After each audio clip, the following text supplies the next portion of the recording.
This is S.H.Figuarts Metal Cooler, released in 2023. I think this is the most expensive Dragon Ball Figuarts in 2023. He has 4 heads, all beautifully crafted. Faces are tidily painted, no misplaced decals. He has 5 pairs of hands, nicely sculpted, made of soft plastic, evenly painted with solid metallic silver. An alternate left arm and a shoulder pad. And finally, 2 pairs of feet. No stand base and no effects. Pretty bare bones for the price. If you see some spots on the heads, they're not pittings nor blisters, just dust specks or smudges. This guy is literally dust and fingerprints magnet. Very difficult to keep clean, especially when shot with a macro lens. Likeness is excellent, head is chrome coated, gorgeously cool mirror finish. Surface is smooth, sculpt is perfect. Too bad, the seam line in the middle can't be avoided. Expression variant is standard, but sufficient to cover most poses. Appearance is super awesome. To me, he is the best looking Figuarts to date. Proportion is perfect, likeness is excellent. Color scheme is spot on. It seems like Bandai gave him some blue tint on certain body parts to match the screen look. Sculpts are well done, muscles are sharp and clean cut, ankle is unpainted. Inspecting the detail feels pointless since he's mostly coated with chrome finish and Bandai did it remarkably. They even coated the knee joints. I see no defects on the plating throughout the whole body. There are few micro scratches when inspect super close, but they're overall acceptable. Only few parts are painted with metallic silver paint, like the biceps and belly, and they're flawless. He reminds me of Bandai Gundam Phoenix model kit, or any Saint Cloth myth figures, which typically costs upward $120. The alternate arm is not articulated sadly. Sculpt is good, painted in metallic silver, finished in matte. Okay, so he's a handsome figure, but being gorgeously chrome coated is not without its drawback. For one, you need to be careful with the posing so as not to chip or scratch the coating, and that really affects fun factor negatively. Secondly, a bit of maintenance is required, like cleaning finger oil or sweat after you play with it, preferably with some dish soap and microfiber cloth. Oil smudges and weather condition might stain the coat in long term. I've seen it with some Saint Seiya figures that are not properly maintained.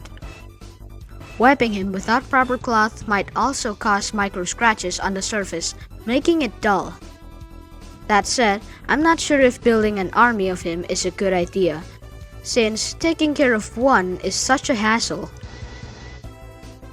Cooler has plenty points of articulation, mostly similar to other Body 3.0 Figuarts, but as I said before, playing with him is not as fun due to the coating. Joint quality is mediocre. All ball joints are squeaky. They're not super tight, just uncomfortable to pose. Head and neck range is excellent to all direction. Looking up and down is decent. Shoulder pad is on a double hinged ball joint. It's safer to lift up the shoulder pad before moving the arm. The arm socket is tighter than the butterfly joint, squeaky tight even after I oiled it, similar to Raccoon's.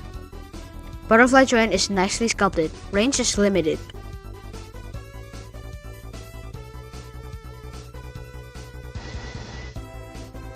Arm range is excellent however.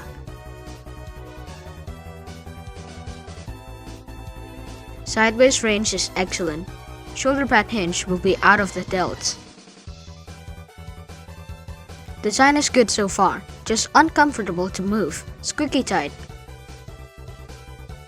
Biceps swivel obviously. The pec is tight but feels durable, safe and easy to swap the arm, great precision. Elbow bend range is great. Forearm is not articulated. Hand joint is a hinged ball peg, range is standard. Despite being nicely designed with minimal gaps, torso range is very limited. Most importantly, you need to watch out not to scratch the abs when moving the chest. No waist articulation, since the abs is merged with the hip. Torso is on a ball joint. The joint feels durable, easy to detach and reattach. The belly is not articulated, as expected. The tail has 5 segments, each joined by a hinged back. Each segment should be rotatable.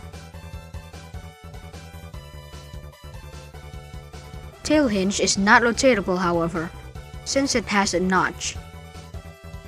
And I'm not sure if the first and second segments are rotatable because they're stuck tight.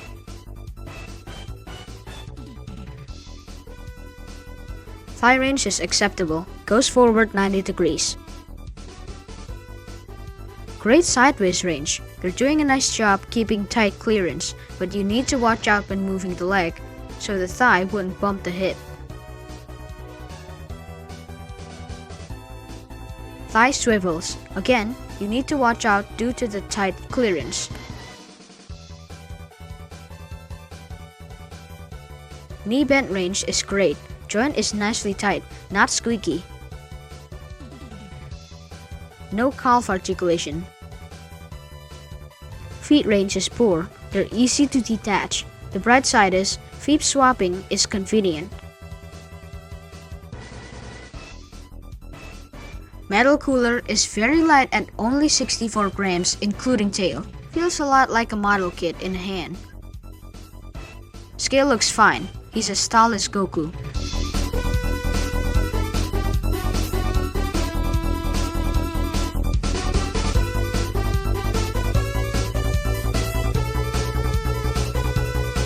Metal cooler is no doubt the coolest looking Figuarts in my collection as of right now. However, fun factor is low because of the joint tightness, plus the maintenance is a hassle, so no extreme posing whatsoever. Luckily, he's stunning to display, even in simple minimal poses. He's one of those figures that is better to display than play with, like Hot Toys figures. Pre-ordered at $120, price has climbed to around $150. Ridiculously expensive for such a small figure. Now, since he's a premium Bandai, availability might not last as long as general figures. If you like him, I suggest getting him ASAP. Believe me, it's better to stomach his price now than waiting for him to become rare. Even $120 feels almost absurd.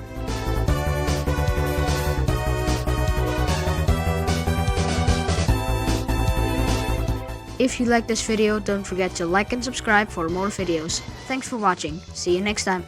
Bye!